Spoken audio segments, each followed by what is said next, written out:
Hey guys, this is will be my first GoPro video in the car after the first calibration. So let's see if I can step through some of the basics. It's turbo only, wastegate spring, no boost control. Runs about 12 pounds of boost at the manifold. And it's a base calibration. It's pretty much spot on. There's a few little things that say transition between alpha N and MAF at very low load conditions. There's a little bit of work that needs to be done there, but it's hardly noticeable. And all that will come a little bit later this year when I finish the 48 volt system and can do the finished calibration for the e-boosters. But for now, she runs pretty good. So she's been sitting for a couple hours since I last cranked her up.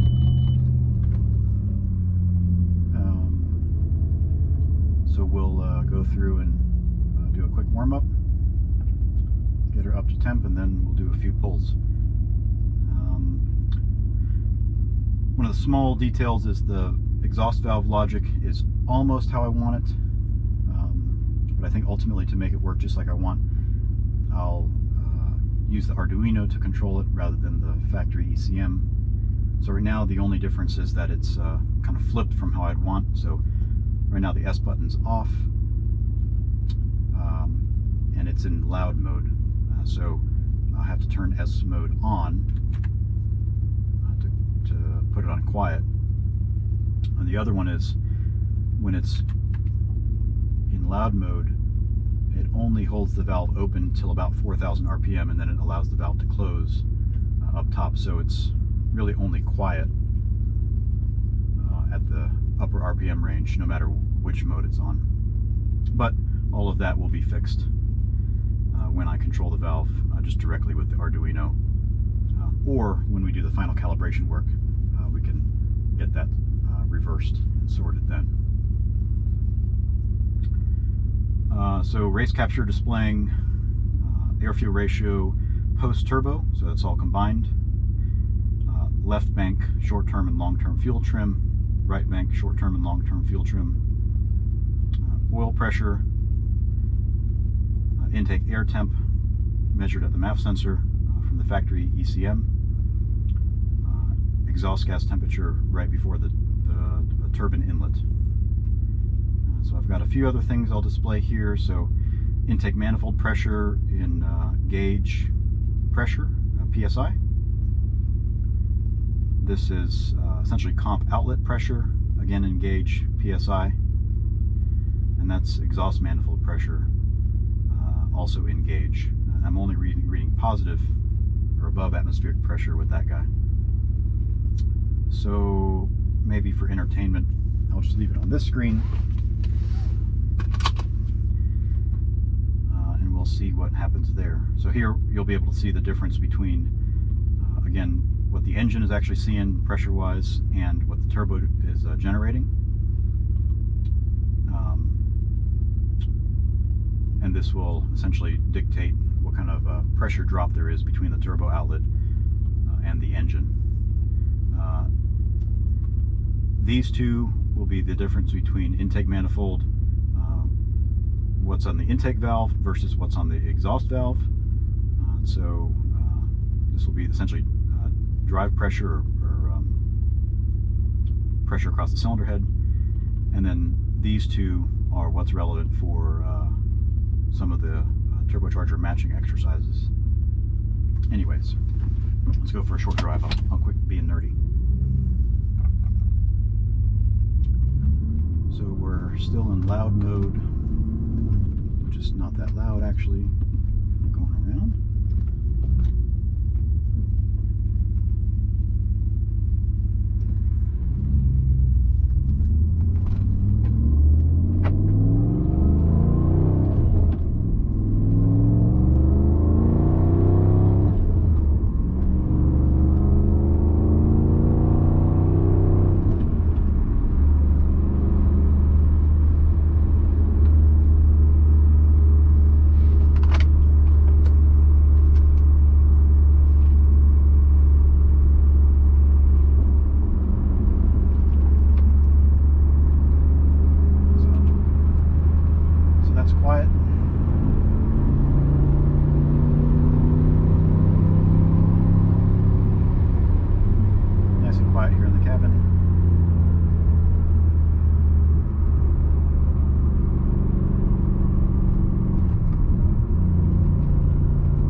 The other thing that will help is if I turn traction control off, because this always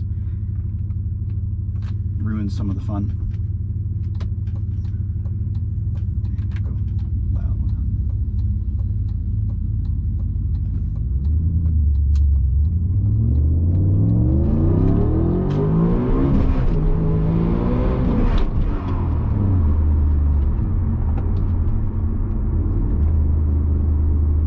Lost a little bit of traction there in a second.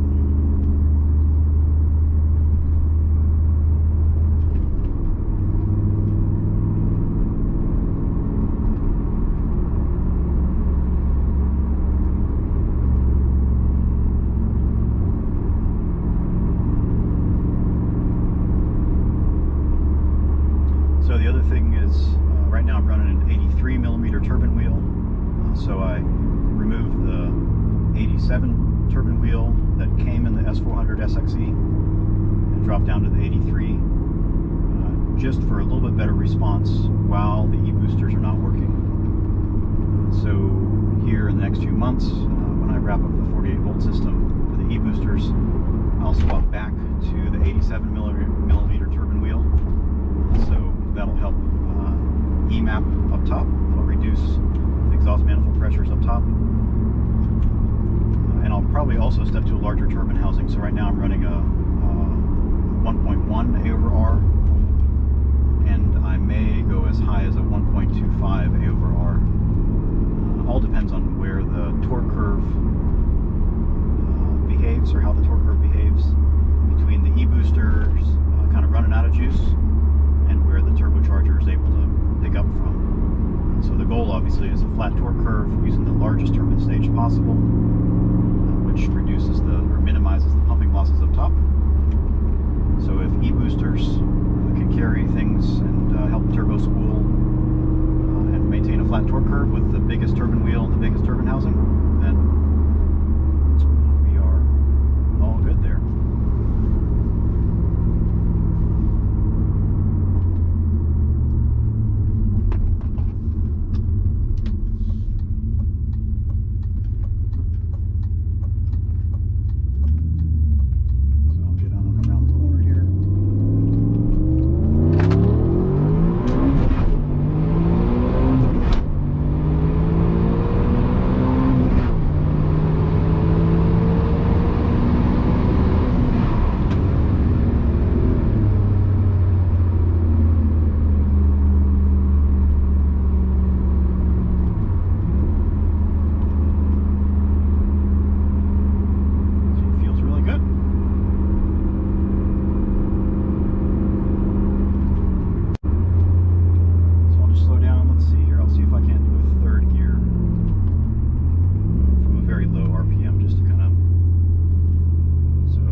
So this is full throttle.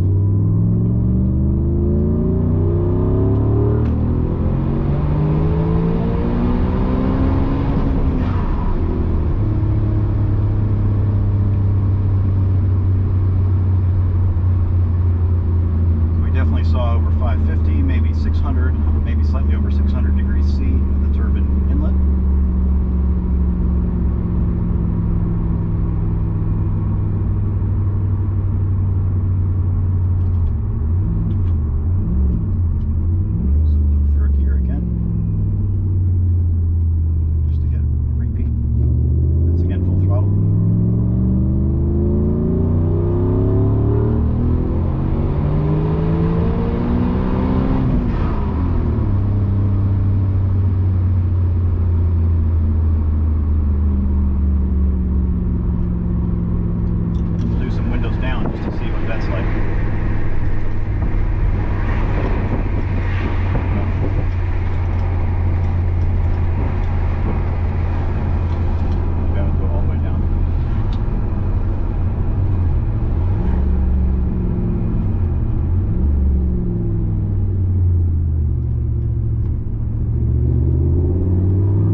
next week I'll borrow, I think, a draggy unit from a friend.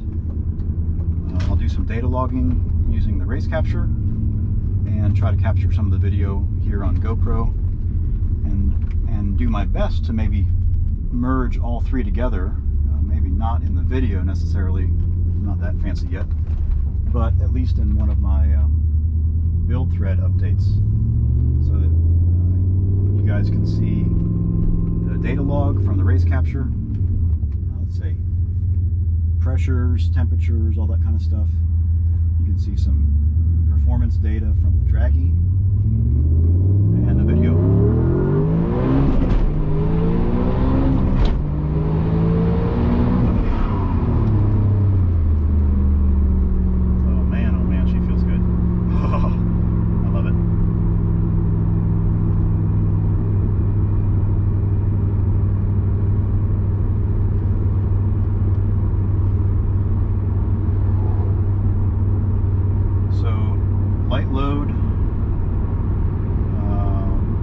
Things are a little bit on the rich side, and I think this has to do with the transition between alpha N and MAF based calibration. Definitely Eric Ernest knows way more about this than I do in terms of how these things are set up.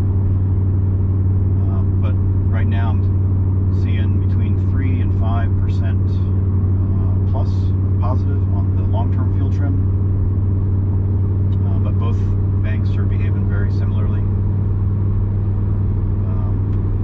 So kind of that transition between, let's say, no throttle, which where I'm at now, and just barely putting on the gas. Things don't always want to behave very well from an air-fuel ratio perspective. It's temporary. So like right now it's pulling out about, well, it goes from between pulling out 5 to 10% to putting in 5 to 10%. So again, just some refinement work that needs to happen there.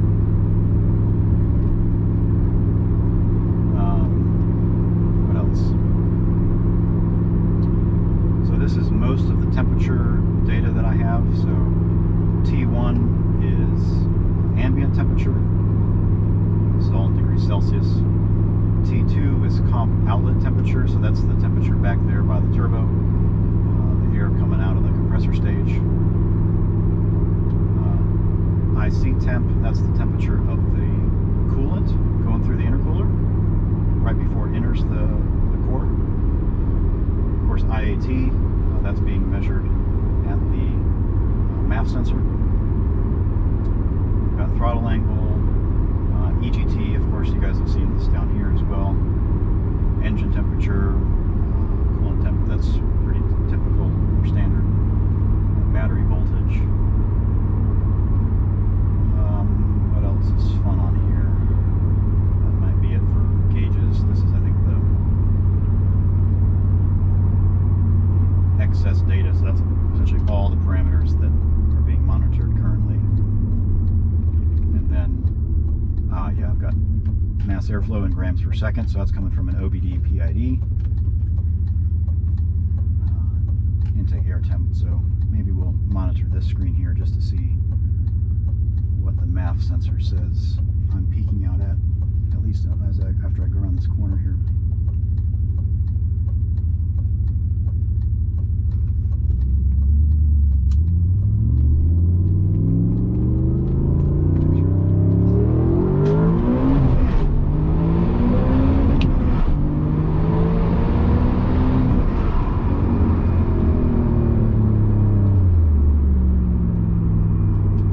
Refresh rate is maybe not quite good enough there to show the full range of what I actually saw, but I peaked at least 450 grams per second, and I saw that my gauge itself actually peaked out or maxed out, so maybe I need to recalibrate that. I haven't spent too much time on the MAF data.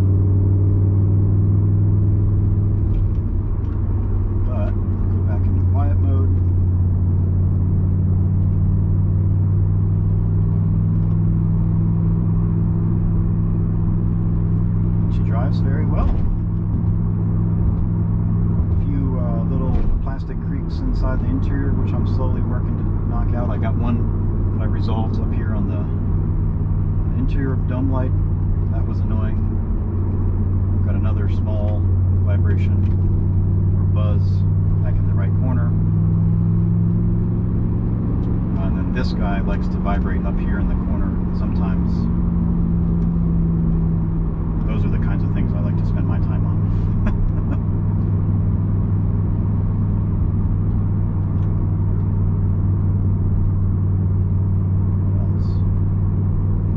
Obviously, I've been just pushing it a little bit. Not too many consecutive runs, but you know, oil temp right now is showing 210. I have not really seen issues with oil temp. There was did some hard runs over in the mountains, and I think I saw a peak of 245 or 250 C. I'm sorry, 250 Fahrenheit, not C.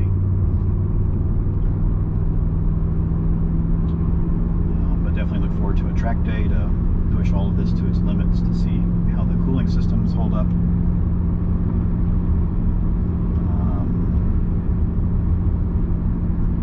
Yeah, so look forward to going back and reviewing this video. I'll post it up on YouTube, unedited, so that you guys can see kind of start to stop how it all goes.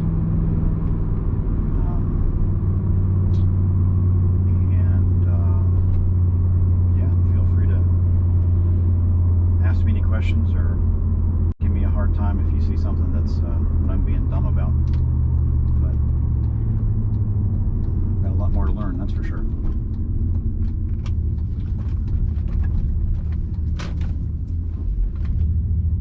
So that should be about it. Hey, and I've got my backup camera. Look at that. Nice little addition, thanks to the Android head unit.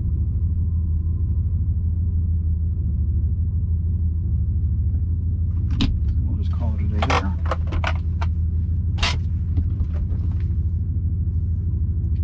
Thankfully she's still idling smoothly, no funny noises. I'm always thankful when that's the case when I get home. Turn traction control back on. Yeah, we'll stop the video here.